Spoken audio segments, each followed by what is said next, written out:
ফিতরাত আল্লাহ হইতে হলো ওয়াসফুল্লাহর আগমন, হিজাবে মুহাম্মদিতে পাবে আল্লাহর দর্শন। আল্লাহুম্মা সাল্লি আলা সাইয়্যিদিনা মাওলানা মুহাম্মদ ওয়া আলা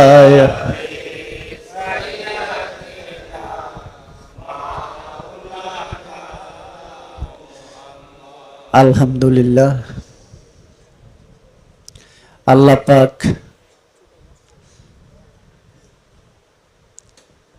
তার নিজ প্রতিনিধি এই সৃষ্টিতে বিকাশ করবেন, তাই তার ইচ্ছা। আজকের সেই ধারা মোতাবেক আমাদের দরবারে আমার একটা নিয়ত ছিল, উদ্দেশ্য ছিল যে আমার খেলাফত লাভের পরে 12 বছর আগে আমি কাউকে খেলাফত দিব না। কারণ অনেক দরবারে দেখা যায় আজকে মুরিদ করে কালকে খেলাফত দিয়ে দিচ্ছে, আর টাকা টুকা থাকলেও তারও তাড়াতাড়ি দিয়ে দেয়। একটা অভ্যাস অনেক জায়গাতে আছে। আমার এই মানে মনের যে ইচ্ছাটা ছিল যে আমাকে তরিকত প্রচারের অনুমতি গোলাম হিসাবে আমার দরবার খেজুরবাগ থেকে আমার মুর্শিদ খাজা দেওয়ান সরজবুল আল চিশতি নিজামের দরবার থেকে আমাকে যে খেলাফতটা দেওয়া হয়েছিল, সেই খেলাফত পাওয়ার পর আমি এই ইচ্ছাটা করছিলাম যে এই পরিস্থিতি মনে করে আমি বলছিলাম যে 12 বছর না যাওয়া পর্যন্ত কাউকে আমি খেলাফত, মানে আমার খেলাফতের 12 বছর যাওয়ার পরে আমি খেলাফত দিব তাকে। তো সেই মোতাবেক আসলে খেলাফত দিছিলাম 18 বছর পরে, মানে 12 বছর আগে আমি কাউকে পরেই দিয়েছি। তো যেহেতু এই 12 কথাটা আমার মাথায় ছিল, সেজন্য 12 জনকে আমি দরবার থেকে তরিকত প্রচারের অনুমতি দিয়েছিলাম। তা আজকে যে 24 তারিখ আগস্টের, ঠিক এই তারিখে যাদেরকে খেলাফত দিছি তারা এই তারিখে বৎসরে একবার সমাবেত হয়। সেই উপলক্ষে একটা ফাতিহা নামাজ হয়। এখন আরেকটা বিষয় আমাদের সিদ্ধান্ত হয়েছে, সেটা আমি আলাপ করছি, মান্নানের সাথে বলছি। আমাদের দরবার থেকে যতগুলি খেলাফত হবে এই 24 তারিখই হবে, একটা তারিখই থাকবে। পরবর্তীতে আমি আবারও একটা খেলাফতের অনুষ্ঠান করব, 4 থেকে 6 জন আমি নির্বাচন করব। তো অনেকের মধ্যে একটু ঝামেলা রয়ে গেছে, এই জন্য এটা পূর্ণতা করার পরেই আমি আবার 24 তারিখ, এই 24 তারিখেই আবার কিছু ভক্তকে অনুমতি প্রদান করব। তো এই সিদ্ধান্তটা আমার মনে হয় আগামী বছরই হবে। তো অনেকের এই খেলাফত জিনিসটাকে খুবই একটা কিছু মনে করে, সাধারণ না, আসলে বিষয়টা অনেক অন্যরকমের। যদি মনের মধ্যে কুটিলতা, ছলনা, প্রতারণা এরকম কারো ভাব থাকে, আসলে তার খেলাফত নেওয়া উচিত না, দেওয়া উচিত না। আমাদের দরবার থেকে অন্তত এই সাবজেক্টটা হবে না। এমনকি আমার অবর্তমানে দরবার থেকে কেউ বলবে যে আমাকে স্বপ্নে দিছে বা অন্যভাবে দিছে, এই সিস্টেম জাউগারা দরবারে কোনোদিন থাকবে না। আমার পরও থাকবে না, তারপরও থাকবে না। এখানে যা হবে লিখিত, ঠিক আছে? কারণ আমি মনে করি খেলাফতের দায়িত্বটা খুব কঠিন, অনেক কঠিন। কথা বুঝছো? আমাদের দেশে বর্তমান লোক সংখ্যা বাড়ানোর জন্য বা তাদের সংখ্যা বেশি হওয়ার জন্য বা ব্যবসায়িক দৃষ্টিটাও আছে, এই ব্যবসায়ী দৃষ্টিকোণে দেখা যায় যে তারা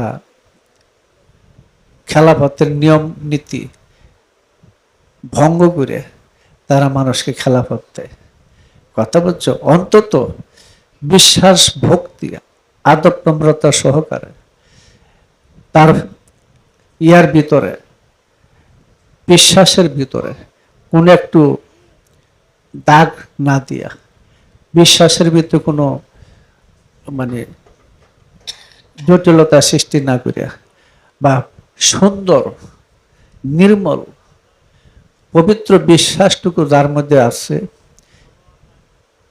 এবং সে গুরু খেদমতে বেশ কিছুদিন কাটায় গুরুকে সন্তুষ্টি করতে পারছে, গুরু তাকেও খেলাফত দেয়। খেলাফত 6 রকমের। এই 6 রকমের খেলাফতের মধ্যে আমাদের এখানে খেলাফতে কোবরা, খেলাফতে উজমা, এই 2টার খেলাফত হয়েছে, যদিও অনেকে বিষয়টা বুঝে নাই। খেলাফতে কোবরার ভিতরে আমাদের এখানে আছে, অনেকেই আছে। খেলাফতে কোবরার ভিতরে বা খেলাফতে উজমার মধ্যে যাতে দেয়, যেখানে গেছে তাজকে নফসের দরজার শিক্ষায় খেলাফত নেওয়া। আবার কেউ তালিমে তালকিনের গভীর রহস্যের খেলাফত থাকে, ওটা জানলো বুঝলো। যাক, সেই মোতাবেক আজকের যে 12 জন, তার মধ্যে আমাদের দরবারে সবচেয়ে মানে যে স্মরণীয় হইয়া আছে, ওফাত লাভ করলো, গুরুপ্রেম ভক্তি নিয়েই গেল, সে মেহেরকে অন্তত আমার এই গ্রামের মধ্যে শুধু মুসলমানরা, হিন্দুরাও খুব ভালো জানে, কারণ তার অনেক স্মৃতি গানে কর্মে আমাদের দরবারে রয়ে গেছে। তো যদিও সে তরিকতের প্রচার করার মতো উপযুক্ত সময়টুকু পায় নাই, সামান্যতি চলে গেল। যাক, তার দয়ালে যেখানে ডাকছে নিয়ে গেছে, তাকে অনেক স্মরণ করা হয়, সবাই করে। বিশেষ করে আবির্ভাব দিবসটা আসলে তার কথাটা সবাই স্মরণ করে, কারণ এই সময় তার একটা গান খুব প্রচলিত ছিল। তো যাই, খেলাফত এটা আসলে সামান্য কিছু না, অসামান্য কিছু, এবং এটা খুব একটা জটিল বিষয়। তোমরা যারা আছো, তরিকার প্রচারের দায়িত্ব নিছো, এই দরবারের যে নিয়ম নীতি এবং ভক্ত পরিচালনার করো নিয়ম নীতি, সেটা তোমাদের পরিপূর্ণ ধারণ করতে হবে, অনুসরণ করতে হবে। কথা বলছো, তোমাদের কারোর মধ্যে এলেমের দরজার মধ্যে একটু ঝামেলা থাকতে পারে, আমি জানি। তোমরা খুব দ্রুতই এই সাবজেক্টগুলো আমার কাছে থেকে ক্লিয়ার করে নেবে। আর লোক দেখানো প্রদর্শনী কোনো কাজ করবে না। তোমাদের হাতে যারা তরিকত গ্রহণ করবে, তাদেরকে খুব নিষ্ঠার সাথে, সততার সাথে, শুদ্ধ জ্ঞান যুগে তাদেরকে শিক্ষা দিতে হবে। দুনিয়ার কোনো চাওয়া পাওয়া তাদের মধ্যে, তোমাদের মধ্যে থাকতে পারবে না।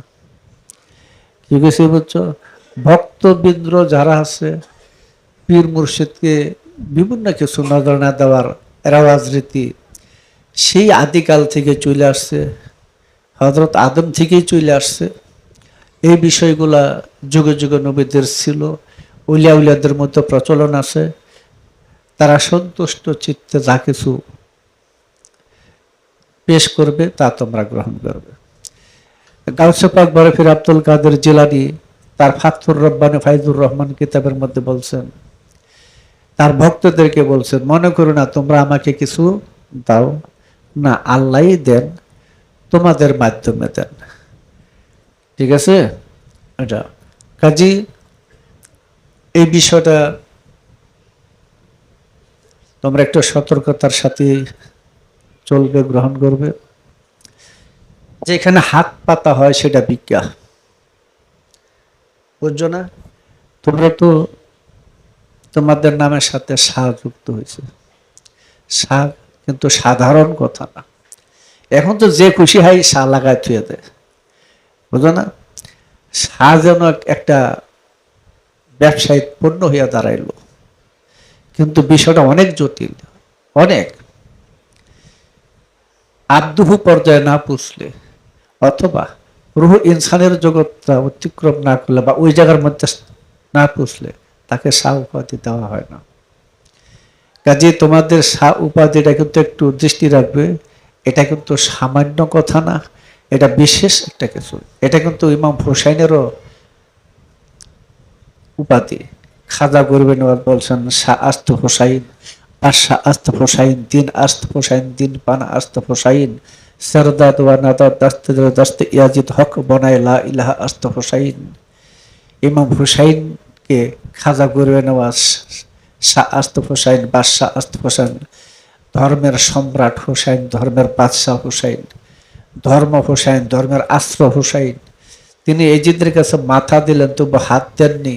ইহাই সত্য যে লা ইলাহা ইল্লাল্লাহর ভিত্তিটাই হইল হুসাইন। এক রহস্যময় জিনিস, কথা বলছো? তৎসঙ্গে তোমরা অনেকেই জানো, আমি একটা কথা বলি যে রাসূল পাক সাল্লাল্লাহু আলাইহি ওয়াসাল্লামের জবানে যে কালামটা আসছে খাজা গরিবে নওয়াজ তার নিজ ভাষায় সেটা প্রকাশ করছেন। আমি তার বাংলাটুকু বলি, সেটা হলো যারা আল্লাহকে চিনছে তারা আর আল্লাহকে আল্লাহ বলবে না, ঠিক আছে? আর যারা আল্লাহকে আল্লাহ বলে তাদের মারফতে এলাহি লাভ হয় নাই। কথা বলছো? আল্লাহকে আর আল্লাহ বলবে না, ওইটা তাহলে কোন নাম? এটা তোমরা জানো, কথা বলছো? তো কাজেই তোমাদের প্রতি আমাদের দরবার থেকে এই নির্দেশ, তোমরা নিজেদেরকে শুদ্ধ জীবন যাপন করবে, তোমাদের ভক্তদেরকে, অনুসারীদেরকে সেই শুদ্ধ জীবন শিক্ষা দিবে। যারা তরিকতের বায়াত করো, কেউ নাও করতে পারো, অনেকে করে না, কারণ খেলা বায়াত করাই বড় বিষয় না। সনদপ্রাপ্ত কেউ বায়াত করতে পারো, কেউ যদি না করে তাও করতে পারো। তবে তরিকতের খেলাফতের তরিকত প্রচার করার অনুমতি দেওয়া হইল, ঠিক আছে? তোমাদের নাম এই সাধারণামায় যুক্ত হয়েছে, সাধারণামায় যুক্ত করে দেওয়া হইল। এটা আমাদের দেশে খুব একটা করে না, এইভাবে লিখিতভাবে হয় না। এই লিখিতভাবে খেলাফত এবং সনদ মানে সাধারণামাটা পেশ করাটা, এটা দরবার থেকে দেওয়া হলো করে। কাজে এটার প্রতি তোমরা মর্যাদা, সম্মান সবকিছু রক্ষা করবে, কথা বলছো? এর মধ্যে কোনো ব্যত্যয় না ঘটে। কাজে আজকে যে তোমাদের খেলাফত দিবসের অনুষ্ঠান, আজকে কত বছর হয়ে গেল? 5 বছর, 6 বছর চলে। তো আমি ইচ্ছা রাখছি আগামী বছর ইনশাল্লাহ যদি আমি এই দেহে থাকি, তাহলে আরো কয়েকজনকে আমি অনুমতি করব, এই বিষয়ে অনুমতি দিব। তো আর আমি এটাও বলে রাখি, আমি যদি এই দেহের থেকে বের হইয়া যায়, চলে যাই, তাহলে আমাদের এরা থাকবে, জাহেদুল শরীফ আছে থাকবে, এদের দস্তখত সিগনেচারে সবকিছু চলবে। লিখিত কাগজ ছাড়া কেউ খেলাফত আমাদের এখান থেকে দেওয়া হবে না। যেমন দরবারে যারা গদিনিসীন থাকে, মুর্শিদ যাকে গদিনিসীন করেন তারা সবকিছুরই মালিক, খেলাফত দেওয়ার মালিক, ঠিক আছে? আমাদের দরবারে ছিল হযরতে আলমাস চিস্তার নিজামী, তিনি গদিনিসীন ছিলেন, তিনি ওফাত লাভ করছেন। সিরাজদি খানের কুসুমপুর গ্রামে ওনার মাজার, ওইখানে উরুস হয়। এখন বর্তমানে শামসুল আলিয়া চিস্তি নিজামী আছেন গদিনিসীনের মধ্যে। তো এটাই সিরিয়াল শ্রেণী মতে 4 জনকে খেলাফত দেওয়া হয়েছিল। তো তো বড় জন হাত লাভ করার পরে এবার মেজোজন আসলো, তারপরে হয়তো সিরাজ ভাইয়ার আসবে, এমনি ভাবে। তো এখানে আমাদের খেজুরবাগ দরবারে কিন্তু আলমাজ ভাইয়ের যে ছেলে ছিলেন তাকে খেলাফত দেওয়া হয় নাই, পাবে শমশের ভাই, শমশের ভাই পাবে সিরাজ ভাই বদলিশন হিসাবে। তারপরে কাজ করে সবাই, সবাই কাজ করতেছে, সবাই মরিদ করে, তাতে কোনো সমস্যা নাই, কিন্তু শ্রেণীবদ্ধভাবে একজন একজন আসে, এটাই নিয়ম। এরপরে যারা উপযুক্ত হয়ে ওঠে, আমাদের দেশে একটা প্রচলন আছে, পীর সাহেবের ছেলে এটা টাইনে নিয়ে গদিত বসায় দিছে আর বলছে যে ওনা এখন গদি নিশিন আছে না। এরকম গদির মধ্যে গদি মার্কা বসার কোনো অর্থ হয় না, কথা বুঝছো? খালি গাদি বয়াইলে গদি শিনো না, কথাটা বুঝবে।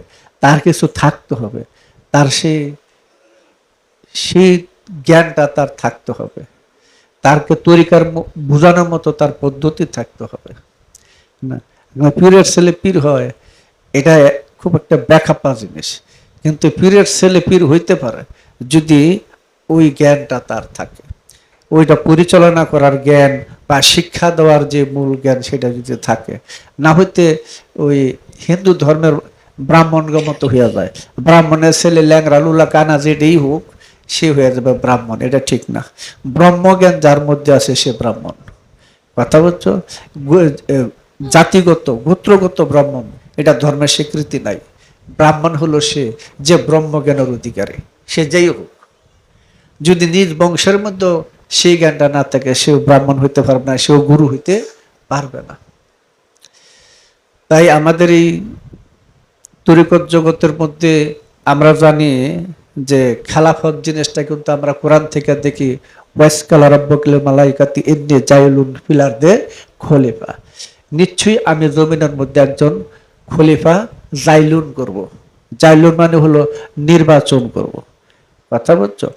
তাহলে আমরা দেখতে পাইতেছি আল্লাহর নির্বাচিত খলিফা হলেন হযরত আদম। এমনি ভাবে যুগে যুগে যত নবী রাসূল এ আল্লাহর নির্বাচিত, আল্লাহ রাসূলের নির্বাচিত। শেষ পর্যন্ত আমাদের মহানবী যাকে বলি হযরত মুহাম্মদ সাল্লাল্লাহু আলাইহি ওয়াসাল্লাম, তিনি 18 জিলহজ তারিখ বিদায় হজের দিন চলে যাবার 83 দিন আগে তিনি 18 জিলহজ তারিখে শনিবার দিন জোহর এবং আসর নামাজের মধ্যবর্তী সময়ে খুম পুকুরের পারে মাওলা আলীকে তিনি সেই দায়িত্ব অর্পণ করলেন, সে জাইলুন করলেন, নির্বাচন করলেন। কিন্তু অধিকাংশ সাহাবাগণ সেটাকে বিস্মৃত হয়ে গেল, সেটাকে ভুলে গেল। সেই জায়গার মধ্যে দেখা যেতেছে যে আমরা এখন পর্যন্ত সেই ইসলামের খেলাফতের ইতিহাসটাকে আমরা এমনভাবে বিকৃতি এবং এমনভাবে প্রচার করা হয়ে গেছে যে এখন আসল খেলাফত ইতিহাসটার আর কোনো খবর রাখলো না। আমরা শুনতে পাইলাম হজরত আবু বকর, হজরত ওমর, হজরত উসমান ইনারা খলিফা, ঠিক আছে। হজরত আবু বকর খলিফা রাসূলের না, হজরত ওমরের খলিফা রাসূলের না, হজরত উসমানের খলিফা রাষ্ট্রীয় খলিফা। এরা রাষ্ট্রীয় খলিফা, এরা কি করছেন?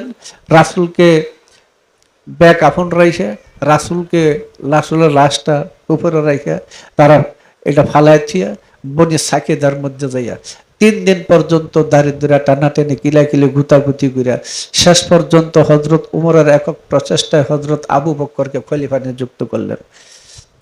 এই যে খলিফা নির্বাচন, এটা কিন্তু রাসূল, এখানে রাসূল ছিল? এখানে তো রাসূল ছিল না।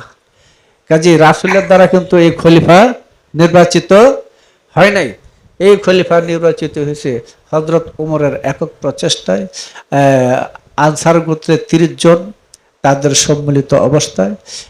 ব্যাপারটা হলো তখনকার অধিকাংশ মানুষ এই বিষয়টা, হজরত উমরের বিষয়টা ইচ্ছায় বা অনিচ্ছায় অনেকে গ্রহণ করে নিতে হয়েছে। কিন্তু যারা গাদের হুকুমের মধ্যে সে মাওলা আলীকে খেলাফত দেওয়ার পরে যারা সেই বিষয়টাকে দৃঢ়ভাবে ধারণ করে রাখছে, মাওলা আলীর খেলাফতটাকে যারা দৃঢ়ভাবে ধারণ করে রাখছে, এখন এই 72 কাতারের মুনাফিকদের মধ্যে তাদেরকে বলা হয় শিয়া। যারা গাদের হুকুমের ইতিহাসটা ধরে রাখছে, গাদের হুকুমের পদ্ধতিটা নির্বাচনটা ধরে রাখছে, তাদেরকে এখন বলা হয় শিয়া। যদিও শিয়াদের মধ্যে অনেক মত, 35টা দল হয়ে গেছে, তার মধ্যে অনেকে বিকৃতি অবস্থার ভিতরে আছে, কিন্তু শিয়াদের শুদ্ধ অবস্থাটার ভিতরে দেখা যায় সেই গাদি রকমের খেলাফতটাকে তারা বিশ্বাসী এবং সেটাকে তারা মনে প্রাণে ধারণ করে আছে। কথা বলছেন, যার ফলে শিয়া মানে অনুসারী বা মহব্বতকারী। মাওলা আলীকে যারা মহব্বত করে তারা শিয়া। আর মাওলা আলীর মহব্বত যার মধ্যে নাই, সে জান্নাতি হইল জাহান্নামে যাবে। এটা সূরা সাফফাতের 24 এবং 26 নম্বর আয়াতের প্রমাণ। কথা বুঝছো? কাজে দেখা যেতেছে একজন মানুষ যখন আল্লাহওয়ালা হয়ে ওঠে, একটা মানুষ যখন নবী বেলায়েতে ওলিয়া উলিয়া হইয়া থাকে, ওই মানুষটা কখন আল্লাহর ওলি হয়? যখন সে আল্লাহর নূরে নূরান্বিত হইয়া আল্লাহময় হইয়া যায়, অর্থাৎ তার সর্বঙ্গের কর্তা আল্লাহ হয়ে যায়। এই অবস্থায় ওই মানুষটাকে আল্লাহর ওলি বলে। আউলিয়া মানে জ্ঞানী। জ্ঞানী মানে হলো আমাদের স্কুল কলেজ মাদ্রাসার জ্ঞান একবারই না, সেই জ্ঞানটা হলো সিনার এলেম। ঠিক আছে, এটা হেরা গুহার গুপ্ত এলেম, যে এলেম সংরক্ষিত আছে মাওলা আলীর সিনায়। তাই রাসূল বলছেন, আনা মদিনাতুল এলমি ওয়ালুল বাবুহা, আমি এলেমের শহর, আলী তার দরজা। সেই দরজা মাওলা আলীর সাথে সেই যে নবুয়তের চাদর, যে চাদরের মধ্যে ছিল মাওলা আলী, ফাতেমা, হাসান ও হুসাইন, যেখানে আয়াত নাজিল হয়েছে কুল্লু আসআলুকুম আলাইহি আজরান ইল্লাল মাওয়াদ্দাতা ফিল কুরবা, এই আয়াত অনুসারে এই চাদরের নিচের 4 জন ব্যক্তিকে মহব্বত করা উম্মত মুহাম্মদের জন্য ফরজ হয়ে উঠছে। সেই চাদরের নিচে যে আহলাবাদ পাক পাঞ্জাতন, যেই নবুয়তি চাদর এখনো আছে, সেই নবুয়তি চাদরের ভিতরে মাওলা আলী, ফাতেমা, হাসান, হুসাইন আছেন। সেই আনা মদিনাতুল এলমি, এই যে আমিন এলেমের শহর, সেই মোহাম্মদী নগরের দরজাটা হলো মাওলা আলী। এই আলীর সাথে সাধারণ আমার যার যুক্ত নাই, এলমে ওহি এলেম বা হেরা গুহার এলেম বা এলমে সিনাবা, এলমে মারফত বা এলমে কাল, যে জিনিসটা এটা কারোর মধ্যে থাকার সম্ভাবনা একবারই নাই। কারণ ওই সেই মাওলা আলীর এলেম ধারণ করেই মানুষ আল্লাহর অলি হয়। সেই জন্য মাওলা আলীর সাধারণ আমার মধ্যে যত অলি আছে, যত লোক আছে, প্রত্যেকেরই সাধারণ মাওলা আলী পর্যন্ত চলে গেছে। মাওলা আলী পর্যন্ত সাধারণ আমারা যার পৌঁছে নাই, তার তরিকত পীর ওটা বাতিল, ওটা নাকেস, ওটা ঠিক না। মাওলা আলীর দ্বারা একমাত্র ওলিয়া উলিয়াদের আগমন। এখান থেকে আমরা দেখতে পাই, যদি রাসূল পাক সাল্লাল্লাহু আলাইহি ওয়াসাল্লাম যখন মাওলা আলীকে খেলাফত দিলেন, নির্বাচন করলেন, তখন কিন্তু আমরা কোরআনের মধ্যে এসে দেখতে পাইতেছি নবীর জবান আল্লাহর জবান এক, নবীর হাত আল্লাহর হাত এক, নবীর কর্ম আল্লাহর কর্ম এক। এর মধ্যে প্রভেদ করা যাবে না, দেখানো যাবে না, বোঝানো যাবে না। ঠিক আছে? তাহলে মোহাম্মদ যে জিনিসটা, মোহাম্মদ যে সত্তাটা, এই সত্তাটা আর আল্লাহ সত্তাটা একাকার। ঠিক আছে? প্রভেদ নাই। যেমন ইন্নাল্লাহ ওয়া মালাইকাতাহু ইউসাল্লুনা আলান নবী, এই যে আয়াতটা, এই আয়াত দ্বারা প্রমাণিত আল্লাহ মোহাম্মদ এক সূত্রে গাঁথা। ঠিক আছে? এক সূত্রে গাঁথা হলে তার জবানে কার কথা? কথাটা বোঝা যায়। তার হাতে কার হাত? আল্লাহর হাত। সে যা করে তাকে করে আল্লাহই করে।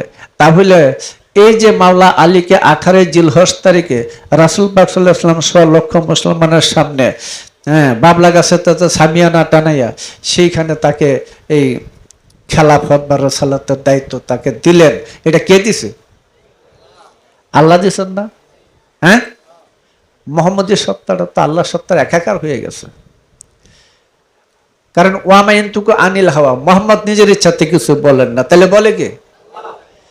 তা আপনার হাতে বাত আছে, আমার হাতে বাত আছে, তো কার হাত? কথাটা বুঝছো? কোরআন বলছে দুলি নিক্ষেপ আপনি করেন, আমি করছি, তাহলে কার কাজ? আল্লাহর কাজ। তো মোহাম্মদ রাসূল পাক সাল্লাল্লাহু আলাইহি ওয়াসাল্লাম যখন মাওলা আলীকে রাসালত দিলেন, আসলে দিল কে? আল্লাহ দিল না?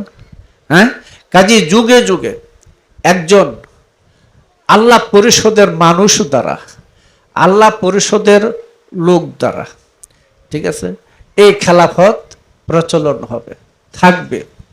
এটা আল্লাহরই প্রদত্ত। কারণ মানব জাতির, মানুষ যাকে মানুষ বলতে একটু বুঝে নিতে হবে, দুই পাও থাকলেই কিন্তু মানুষ না। কথা বুঝছো? আল্লাহর নূরে নূরান্বিত রুহে ইনসানের অধিকারী মানুষটা হলো মানুষ। কথাটা বুঝছো?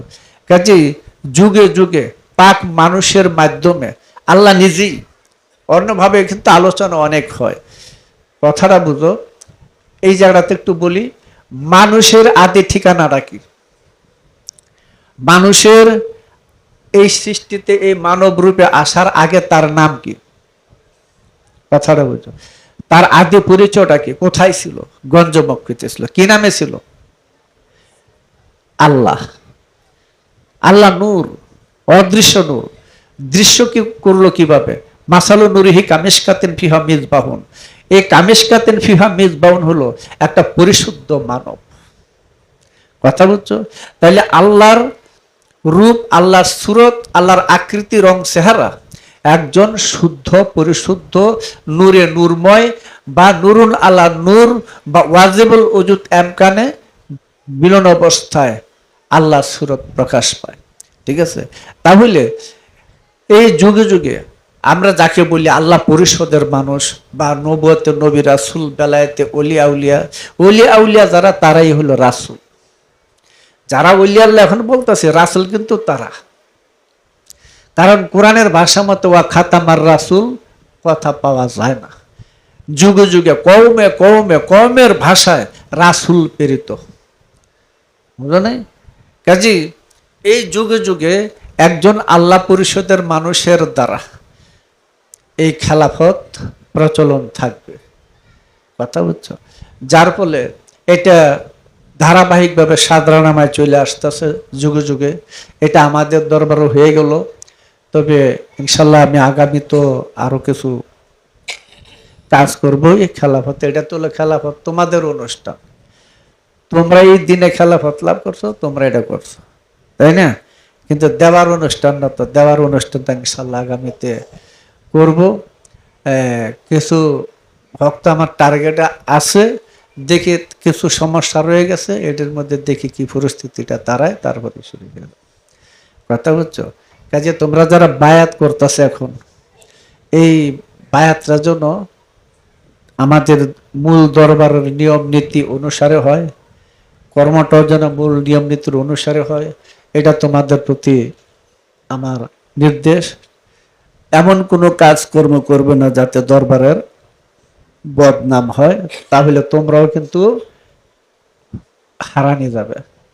কথা বুঝছো? কথায় কাজে আচরণে তোমাদের এই বিষয়গুলো রক্ষা করতে হবে।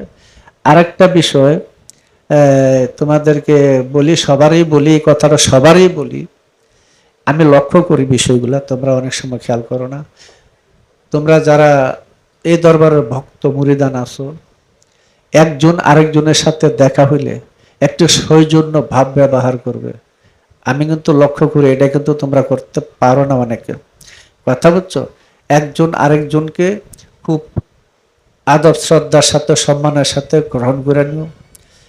আর তোমরা যারা খেলাফতের ভিতরে আসো, তোমাদের মধ্যে এই কাজটা করতে হবে। এই জায়গার মধ্যে একটু একটু একটু ফাঁকা আছে। কথার মধ্যে আমি কিন্তু লক্ষ্য করছি, কিছুক্ষণ আগেও লক্ষ্য করছি।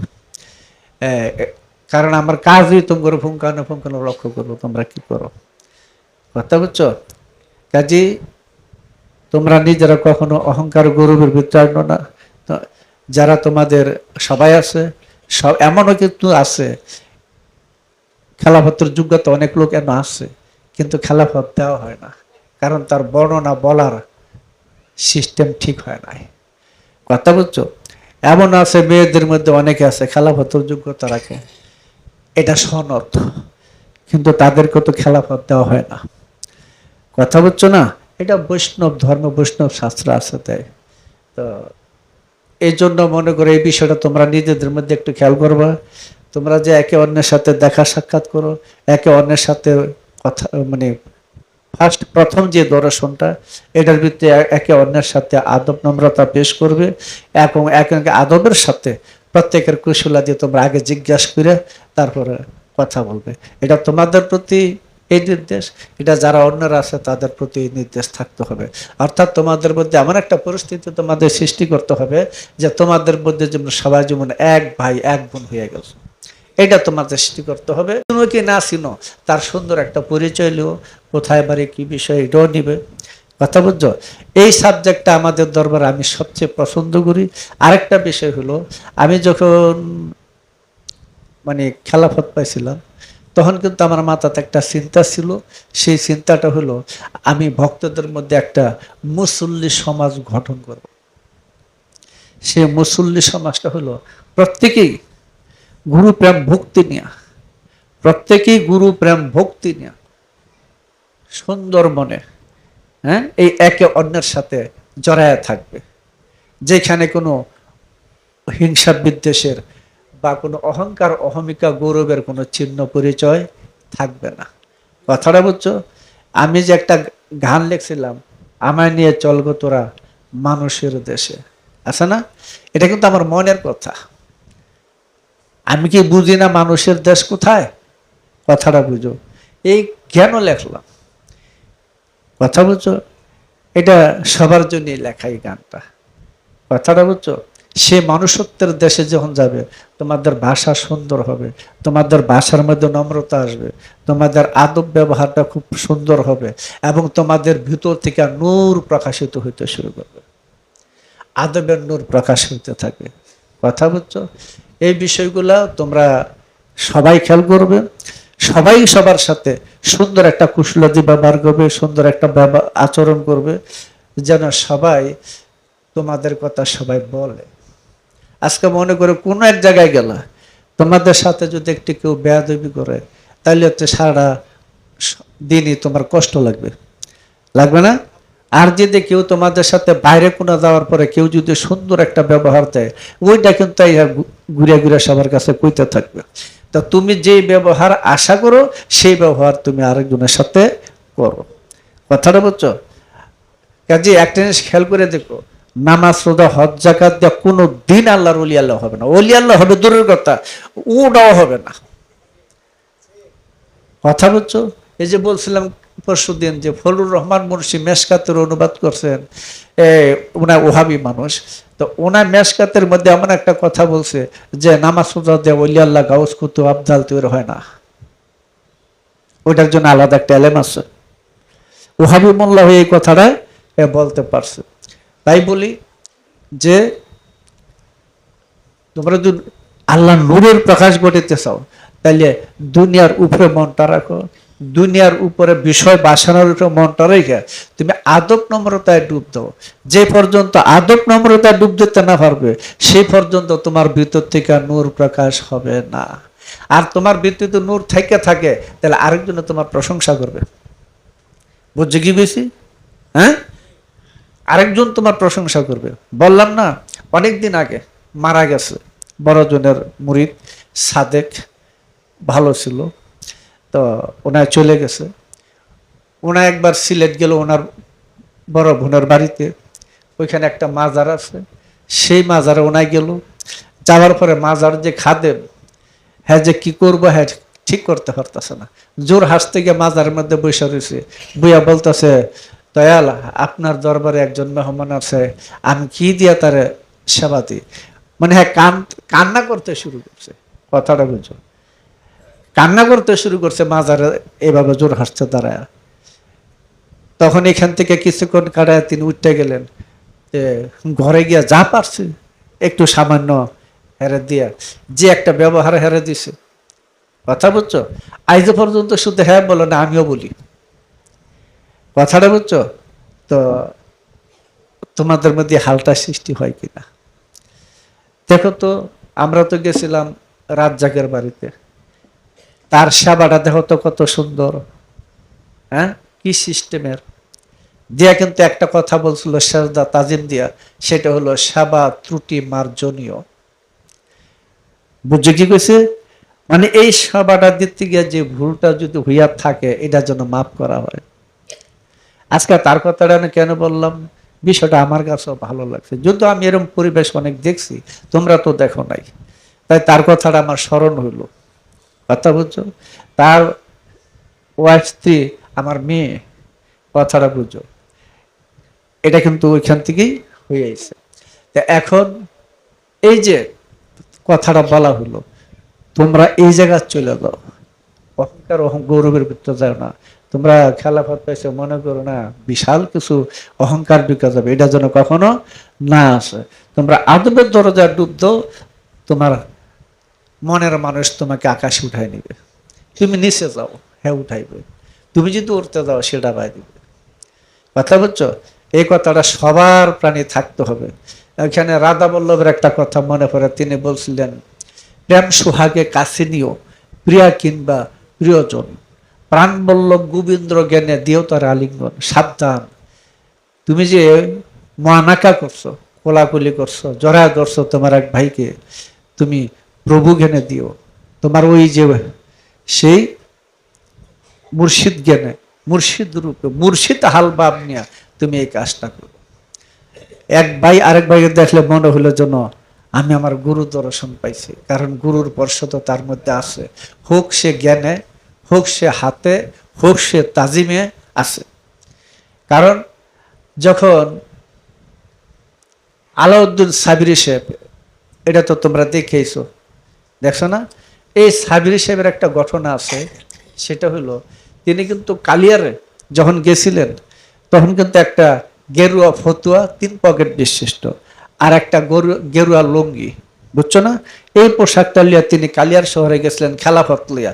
তার খাদেম হিসাবে আলিমুল্লাহ আবদালকে খাদেম বানায় দেওয়া হয়েছিল। তিনি যখন সেইখানে গেলেন, যাওয়ার পরে তিনি যখন মসজিদে যেতেন, দেখা গেছে তাকে কেউ একটা মানে একটা ভালো মানুষ হিসাবে গ্রহণ করে নিত না।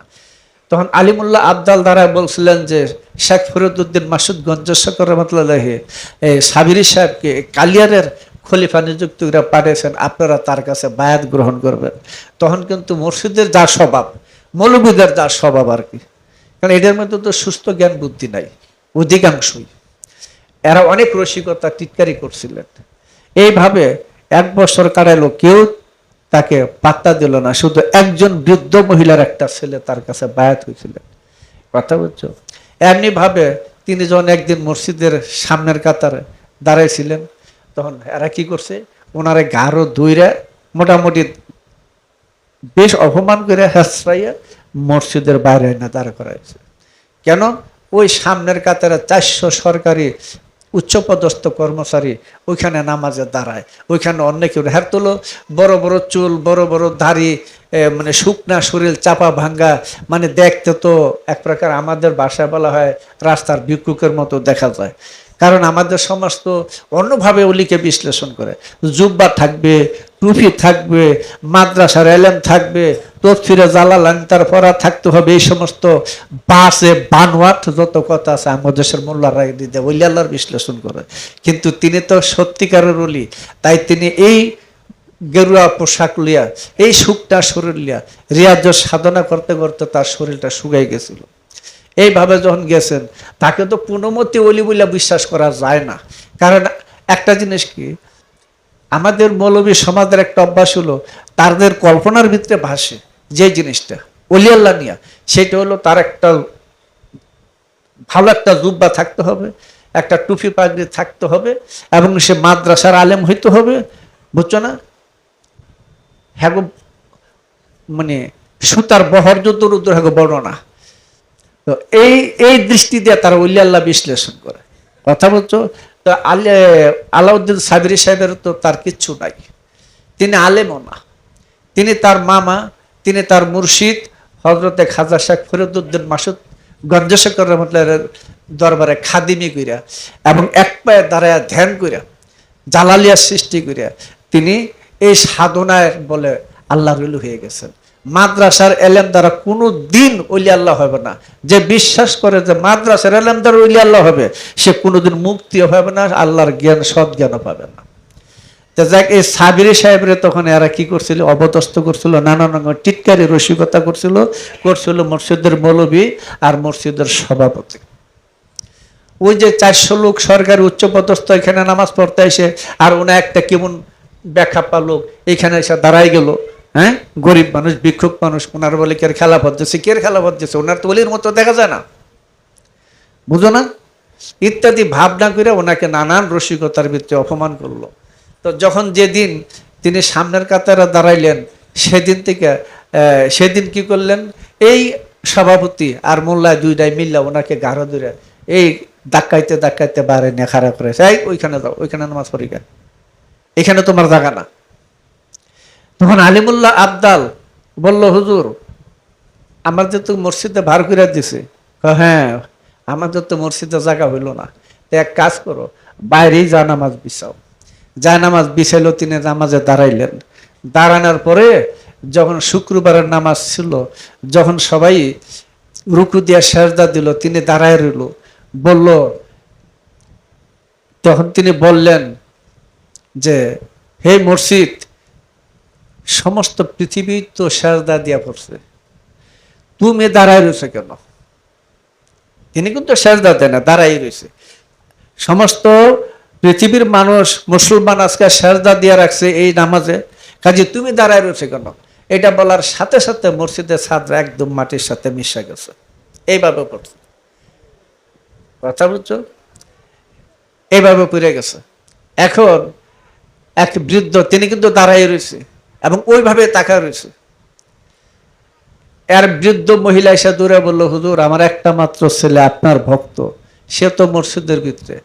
এই সেদিনই চিস্তে ইসমে আজম, যাকে বলে আরেকটা হলো আতশে কহর, চিস্তে আতশে কহর, পৃথিবীর মধ্যে একমাত্র এই সাবিরি সাহেব সেদিন প্রকাশ করছিলেন, আর জগতে কোনো ওলি আল্লাহ এটা প্রকাশ করে নাই। তিনি তখন বলছিলেন, আলিমুল্লাহ আবদাল, তুমি যখন আমার সাথে আসো, তোমার দাদা হুজুর তো তোমাকে ইসমে আজম শিখাই দিয়েছে, ওই ইসমে আজম পড়তে পড়তে তুমি যাও মসজিদে। এটা তো মানে মিশে গেছে, সাদ আর একটা হয়ে গেছে। তখন ওইখানে যখন গেল, তখন দেখছে যে মসজিদের বাইরের সাইডটা একটা অংশ একটু ওসাই রয়েছে, ওইখানে একটা ছেলে সারদাই ফিরে রয়েছে। এটার তখন উল্টা টাইনা বাইর করে আনলে, এটি তার মুরিদ ছিল। কথাটা বুঝছো তো? কাজে এইখানে দেখা যেতেছে যে আলাউদ্দিন সাবিরি সাহেব যে কাজটা করলেন, তিনি কিন্তু তখন এই কালিয়ারের ডুমুর গাছতলা আইসা পড়ছিলেন, বেশি দূরে ছিল না ডুমুর গাছটা। সেই ডুমের গাছের মধ্যে আইসা কালিয়ারের শহরের দিকে তাকাইলেন, পুরা শহরটা পুরা তছনছ হয়ে গেল। যখন তিনি নিচে তাকাইতেন, আগুন একটু দমতো। যখন তিনি কালিয়ার দিকে তাকাইতেন, পুরা শহরটাই পুরা ছাই হয়ে যেত। এটাকে বলা হয় চিস্তে আতশে কহর। এটা একটা ভয়ঙ্কর শাস্তি। কথা বুঝছো তো? এখন যদি বলো তো অলির এরম শাস্তি তুলেকে, অলি শাস্তি দেনে আল্লাহ দিছে, এই জায়গা দৃষ্টি রাখতে হবে, দিছে আল্লাহ শাস্তি দিছে। এটা কথা বুঝছো? কাজে তোমাদের ভিতরে যেই ইসমে আজমের ভাব আছে, সেটা তোমরা গোপনে প্রচার করো, এটা দিয়ে মানুষকে হেদায়েত করো। এই জায়গাটার ভিতরে তোমরা তোমাদের আদর্শ নীতি সব ঠিক রেখো। কথা বুঝছো? এই সাবিরি সাহেব যেমন ইয়ার ভিতরে যেটা বলতেছিলাম, ডুমুর গাছের নিচে বৈশা যখন একা দাঁড়া দাঁড়ায় ছিল, একটা বৎসর দাঁড়ায় রয়েছে, সে এক বৎসর দাঁড়ানোর পরেও এই একটা বৎসরই এই কালিয়ার শহরটা পড়ছে। তার মধ্যে এদিকে 3 মাইল, চতুর্দিকে 3 মাইল করে এরিয়া, এখানে কোনো মানুষ, পশু পাখি, জীব জন্তু ঢুকতে পারে নাই, পুরা ছাই হয়ে গেছে। তখন এই সংবাদ যখন শেখ ফরিদ রহমতুল্লাহ পাইলেন, তিনি নিজামুদ্দিন আউলিকে বললেন যে তুমি কালিয়ার শহরে এইভাবে আতশে কহর শাস্তি সাবিরি সাহেবের দ্বারা চলছে, তুমি তাড়াতাড়ি যাও, ওইখানে না গেলে ওই জিনিসটা থামবে না। তখন নিজামুদ্দিন আউলিয়া তার সবচেয়ে প্রিয় ভক্ত আমির খসরুকে সেইখানে পাঠাইলেন। সে আমির খসরু যখন সেই জায়গায় গেলেন, কিন্তু তিনি ভিতরে ঢুকতে পারতেছেন না। তখন ওই অবস্থায় সে সাবিরি সাহেব বলল যে আলিমুল্লাহ আবদাল, সুরে আল্লাহর সৃষ্টি আরশ কুরসি লৌহ কলম নাচতেছে, আর কারণ কি? সুরে আল্লাহর আরশ কুরসি লৌহ কলম সব নৃত্য করতেছে, নাচতেছে, কারণ কি? বলল হুজুর, চাচা হুজুরের ভক্ত ছেলে আমির খসরু আসছে আপনার সাথে সাক্ষাৎ করতে। তখন বলল যাও, একটা হাত দিয়ে দেখাই দিল যে এই বরাবর তাকে নিয়ে আসো। তিনি ওইখানে যাইয়া আমির খসরুকে নিয়ে আসলেন।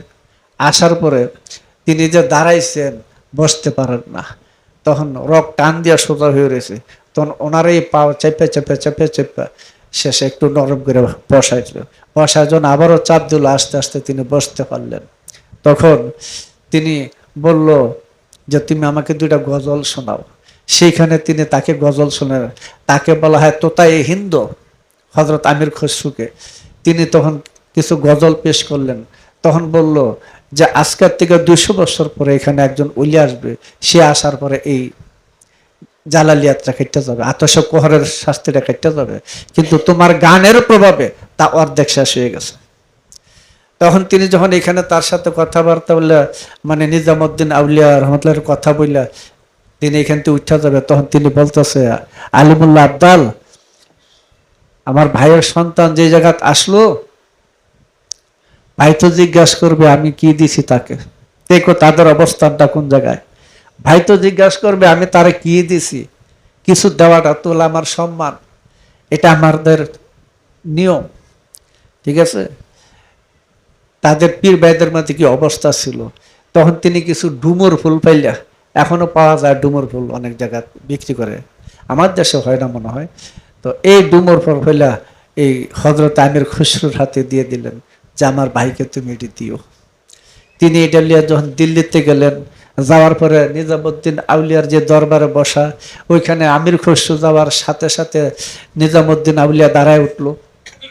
খেয়াল করো, তার ভক্ত হযরত আমির খসরু যখন দরবারে ঢুকলো, নিজামুদ্দিন আউলিয়া দাঁড়ায় উঠলো, ভক্তের আগমনে দাঁড়ায় উঠলো। যখন নিজামুদ্দিন আউলিয়ার কাছে কদম বুসি করলো, তাজিম করলো, ওঠার পরে তখন এই নিজামুদ্দিন আউলিয়া এই তার ভক্তের চোখের মধ্যে চুম্বন করলেন। বলল, আমির খসরু, তোমার এই চোখটা জান্নাতি, তুমি এই চোখ দিয়ে আমার ভাইকে দিকে আসছো। তার হাতে চুম্বন করলো, ভক্তের হাতে চুম্বন করলো, যে তোমার এই হাত দিয়া আমার ভাইয়ের কদম বুসি করছো। কথাটা বুঝছো? দেখো আমাদের তরিকার ভিতরে কেমন একটা সুন্দর নিয়ম নীতি আদর্শ। এই সাবজেক্টটা তোমাদের প্রচার করতে হবে, দরবারে যত ভক্ত আছে সবার এই সাবজেক্টটা ধরে রাখতে হবে। কারণ কি জানো, জান্নাতেও কি সমস্যা আছে? জান্নাত জাগালিয়া ভাড়াভাড়ি হবে, জান্নাত সীমানালে সমস্যা হবে। তাহলে এখন যদি তোমরা জান্নাতি গুণ থাকে, তাহলে সবাই একটা হয়ে যাবে। কথা বুঝছো? আর যদি তোমাদের মধ্যে দ্বন্দ্ব বিভেদ থাকে, তাহলে বুঝছো জান্নাত না জাহান্নামী গুণ এসে রয়েছে। কথা বুঝছো? তোমাদের বোনেরা আছে, তাদেরকে তোমরা কোন দৃষ্টিতে দেখতে পারো, সেই শক্তি সেই কাজটা তোমাদের দৃষ্টিতে আছে কিনা, কথাটা বুঝালেও। কথাটা বুঝছো? তাদেরকে তুমি যদি সেই দৃষ্টিতে দেখতে পারো, হ্যাঁ, ওই যে বলছিল যে প্রাণ সোহাগে কাছে নিও, প্রিয়া কিংবা প্রিয়জন, প্রাণ বলল গোবিন্দ্র জ্ঞানে দিও তারে আলিঙ্গন। তাইলে তো সাধারণ জ্ঞানে দেওয়া যাবে না, দুনিয়ার কোনো জ্ঞানে দেওয়া যায় না, দুনিয়ার কোনো জ্ঞানে তাদের সাথে আলোচনা বসা যায় না। কথা বুঝো? তাহলে এই তুমি যখন তোমার কোনো ভাইয়ের দর্শন পাইছো, হোক সে ছোট গরিব অশিক্ষিত, তাহলে তুমি কিন্তু গুরু দর্শনে পাইছো। তুমি জানো না গুরু কোন ভক্তের প্রতি সন্তুষ্ট, কে জানে তুমি তার প্রতি অসন্তুষ্ট, গুরুর অসন্তুষ্টতা লাভ করে গেছো। কাজে তোমাদের এখন গুণ প্রকাশ করতে হবে। কি বলছি বুঝছো? যে গুণটা প্রকাশ করলে প্রত্যেকে তোমার গুণগান গাবে। কথা বুঝছো? তোমরা আছো, তোমরা যদি একের সাথে অনেক সৌজন্য ভাবভাবে হাসি খুশিতে কথা বলো, নাকা করো বা হাত মিলাও, যাই করো, তাহলে এইটি তোমাদের পিছনে যারা আছে সবাই দেখবে, জানবে, বুঝবে। কথা বুঝো না? এই জায়গার মধ্যে তোমাদের মন যদি নরম না হয়ে আসে, কাদার মতো না হয়ে আসে, তাহলে এই সংক্রামক রোগটা তোমার ভক্তের মধ্যেও ঢুকবে। বুঝো? এই সংক্রমণ রোগটা তোমার ভক্তের মধ্যে ঢুকে যাবে। অনুমতি দেওয়া হলো 12 জনকে, এটা তো আরো 5-6 বছর আগে। তোমরা তোমাদের অবস্থা বুঝে তরিকা প্রচার করবা। এখানে কোনো জোর জবরদস্তি করা হয় না, তোমার করতেই হবে। ঠিক আছে? তোমাদের সব প্রস্তুত আছে, অনুমতি দেওয়া হইলো, তোমরা যে যতটুকু পারো তরিকার দেশে আগায় দাও। যদি 2 জনও নাও, 10 জনও নেও, তাদেরকে কিন্তু আসলে সত্যিকারের মানুষ হিসেবে গড়ে তোলার জন্য তোমার শিক্ষা দিতে হবে। কে কতটুকু মানছে না মানছে ওটা বিষয় না। কারণ এমনও আছে যে 10 জন ভক্তের মধ্যে দেখা গেল 3 জন খাঁটি রয়েছে আর বাকি ঠিক নাই, হইতেও পারে। কারণ এর রাসূলের যুগ ছিল, যুগ যুগ ছিল। রাসূল ইন্তেকাল করার সাথে সাথে দেখা গেছে 1 লক্ষ লোক ইসলাম ত্যাগ করছিল। এরা কি আসলে ইসলামে আইছিল? ইসলামে মুগ্ধ হয়েছে? না, হয় নাই। কথা বুঝছো? এই জন্য দেখা যায় যে তোমাদের মধ্যে এরকম থাকতে পারে। কথা বুঝছো? কিন্তু তোমাদের হেদায়েতের ধারার মধ্যে যেন কোনো কমতি না হয়। কথা বুঝছো? তো এই বিষয়গুলি খেয়াল করবে। দেখো, নিজামুদ্দিন আউলিয়া তার ভক্তের হাতে দস্তবুসি করলো, তার চোখে চুম্বন দিল, এটা দিয়ে তার ভাইকে দেখে আসছে, এটা দিয়ে তার ভাইকে কদমবুসি করে আইছে। কথা বুঝছো? একটা জিনিস খেয়াল করে দেখো, রক্ত সম্পর্কের ভাই বোন এটা কিন্তু চিরস্থায়ী না, আত্মার সম্পর্কটা হলো চিরস্থায়ী। কথা বুঝছো? যেমন অনেকে বলে আমার তো সংসার নাই, না আমারই সংসার। আমাদের সমাজে যারা আছে হ্যাঁ সংসার নাই। আমার সংসার সম্পর্কে বলা হয়েছে ইন্না আতায়না কাল কাউসার ফাসাল্লি লিরাব্বিকা ওয়ানহার ইন্না শানিয়াকা হুয়াল আবতার। এটা হলো আমার বংশধরের কথা, যে বংশধর চিরস্থায়ী হবে। বুঝছো? আর সমাজের বংশধরের কথা আহার এটার বইলা কি করবো কও। এটার কথা হলো মানে নিশ্চয়ই যারা আপনাকে আত্মার বা লেসকাটা নির্বংশ বলে তারাই নির্বংশ। আমাদের তরিকত জগতে মাওলা আলীর সাদরানামায় যারা যুক্ত হয় নাই, যুক্ত হইয়া যারা শুদ্ধি কর্ম করে নাই বা করতে চায় না, কথা বলছো, যারা গুরুবাদী না, গুরুকে মানে না, পীর মুর্শিদ মানে না, এরা সত্য হলো ফেরাউনের বংশধর। কথা বুঝছো? এগুলি হলো ফেরাউনের বংশধর। কাজী রাসূল বলছেন সবার বংশ আরম্ভ নিজের পৃষ্ঠের থেকে, আর আমার বংশ আরম্ভ হচ্ছে মাওলা আলীর পৃষ্ঠের থেকে। কথা বুঝছো? তাহলে রাসূলের বংশধর কোনটায়? মাওলা আলীর আহলে বায়াত 4 জন। এই ধারার মধ্যে যারা যুক্ত হইয়া, অর্থাৎ ওলিয়া আউলিয়াদের ধারায় যুক্ত হইয়া মনের মানসিকতাকে নবীর নীতি আদর্শের উপর, মুর্শিদের নীতি আদর্শের উপর যারা প্রতিষ্ঠিত হয়ে গেছে সবাই নবীর বংশধর। এই বংশধর চিরস্থায়ী থাকবে। তাই আমাদের নিজেকে বাঁচানোর জন্য, নিজের অস্তিত্ব চিরদিনের জন্য টিকে রাখার জন্য আমাদের নবীর বংশ বা গুরুর বংশে, হ্যাঁ, গুরুর বংশে আমাদের দাখিল হইতে হয়। কথা বুঝছো? আর রাসূল বলছেন আমার বংশ ছাড়া হাসরের দিন আর কোনো বংশের পরিচয় থাকবে না। বুঝছো কি কইছি? আমার বংশ ব্যতীত হাসরের দিন কারো বংশের পরিচয় থাকবে না। এই কথাটা কেন বললেন? কারণ হলো নবীর বংশে নবীর দরজা আরম্ভ হইল মাওলা আলীর থেকে, নাকি? এলেমের শহর মাওলা আলী তার দরজা। এই দরজার ভিতরে নবীর বংশধর এই ধারায় যারা চলে আসে আত্মশুদ্ধি সাধনায় আল্লাহর নূরে নূরান্বিত হইয়া তারা মৃত্যুঞ্জয়ী হইয়া যায়, চিরঞ্জীবী হইয়া যায়, তাদের বংশের পরিচয় থাকবে। কিন্তু যারা এই রাস্তায় আসে নাই, এই কর্ম সাধনা করে নাই, এটি মূল ইসলাম, এটি দিনে মোহাম্মদী, এটাই দিনে ইসলাম, এই রাস্তায় যারা আসে নাই, এই রাস্তায় না আসার কারণে তাদের হাসরের দিন পর থেকে সুরত বদল হইয়া যাবে। বুঝা গেছে? যা সুরত যখন বদল হয়ে যাবে, যেমন দাউদ নবীর উম্মত বানর হয়ে গেছে। আচ্ছা, বানর হইয়া যদি ঘরের মধ্যে বাপে যায়, স্বামী যায়, ভাই যায়, চিনবে কেউ? হ্যাঁ, তখন তো দেখা গেছে লাঠি দিয়ে পিটাইয়া এগুলি সব বাড়ি করছে। লাঠি দিয়ে পিটাই তারা বার করলে একজন জানে না তার বাবাকেই পিটাইতেছে, তার স্বামীকেই পিটাইতেছে, তার ভাইকেই পিটাইতেছে। এখন তারা কি পরিচিতের ভিতরে আছে? অপরিচিত হয়ে গেল। তা রাসূল বলছেন আমার বংশ পরিচয় ছাড়া আর কারো বংশ পরিচয় সেদিন থাকবে না। কাজী তোমরা যেই যারা খেলাফত নিছো বা ভবিষ্যতেও যারা নিবে, তোমাদের এই কর্মটা তোমাদের করতে হবে, না হলে তোমরাই কিন্তু দায়বদ্ধ হয়ে যাবে। কথা বুঝছো? যারাই বায়াতের ভিতরে আসবে এই সাবজেক্টটা করে নিতে হবে। তোমাদের ভক্তদেরকে শুদ্ধ তাজকে নফসের দরজা আগে শিক্ষা দিতে হবে। এরপরে সবার কাছে তালিমে তালকিন নাই, ঠিক আছে, কিন্তু আজকে নফসের দরজা অনেকের আছে। তো তোমরা যারা তালিমে তালকিনের জগতে আসো, এই সাবজেক্টটা তোমাদের যতটুকু সম্ভব উপযুক্ত পাত্রের মধ্যে পেশ করো। কথাটা বুঝছো? এটা সব জায়গাত না, এটা সবার জন্য না। মুক্তির রাস্তা এক জিনিস, আর তালিমে তালকিনের দরজাটা শিক্ষা একটু অন্য রকমের, সেটা আলাদা। এটা একটা গুপ্ত বিদ্যা, গুপ্ত জগৎ। কথা বুঝছো? এটা কিতাবুন মাকনুন বা আসমানি গুপ্ত গ্রন্থের সাথে এটা যুক্ত।